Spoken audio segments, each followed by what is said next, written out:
পরীক্ষার আগে মিডিয়াকার স্টুডেন্টরা যা করে।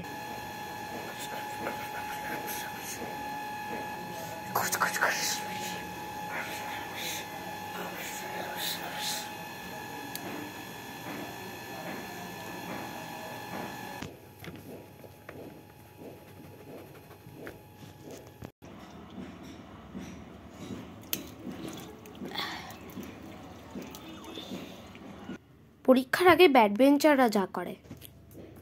এই গেমটা আমি কালকেই ডাউনলোড করলাম, আজকে বলছে এটা অ্যাক্সেস নেই। মোনা, হ্যাঁ মা, কালকে তোর পরীক্ষা, তুই পড়তে বস। আরে মা, এই গেমটা অ্যাক্সেসটা নিয়ে নিক, তারপরে আমি 100 মার্কস তোমাকে এনে দেখাবো। চিট লিখে যে নিয়ে যায় তারা যেমন করে। এই চিটটা লিখে নেওয়া শেষ হয়ে গেল, এবার আরেকটা চিট লিখি।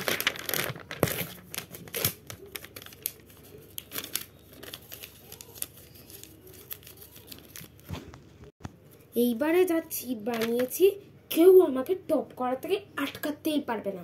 এবার আমি রিয়াকে টপ করতে দেবই না। টপাররা যা করে, যদিও আমার 8টা চ্যাপ্টারের মধ্যে 6টা তো রিভাইজ করা হয়েই গেছে, আর 6টাই 4বার করে রিভাইজ করা হয়ে গেছে। শুধু 7 নম্বরটা আর 8 নম্বরটাই আমার 3বার করে রিভাইজ করেছে। ওই দুটো একবার করে রিভাইজ করে নিই। ইনসাইড কোয়েশ্চেন সব কমপ্লিট, এক্সারসাইজ সব কমপ্লিট। এবার শুধু আমাকে ওই দুটো একবার করে রিভাইজ করে নিতে হবে। কাল পড়বো স্টুডেন্ট। যদিও পরীক্ষা এখন প্রায় 4 দিন বাকি, কালই পড়বো। এখন পড়ে কি লাভ? এখনো পরীক্ষার 3 দিন বাকি, পড়ে কি লাভ? কালই পড়বো না। যাক, এখনো পরীক্ষার 1 দিন বাকি, আজকে রাত্রিবেলায় পড়ে নেবো। আমার খুব ঘুম পাচ্ছে, কালকে সকালবেলা পড়ে নেবো। যাই গিয়ে এবার পড়ি।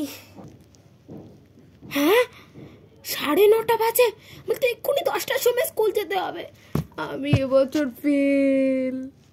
কেমন লাগলো ভিডিওটা কমেন্টে জানিয়ে দিও, আর ভালো লাগলে একটা লাইক করে দিও। বাই। চ্যানেলটিকে সাবস্ক্রাইব করতে কিন্তু ভুলবে না।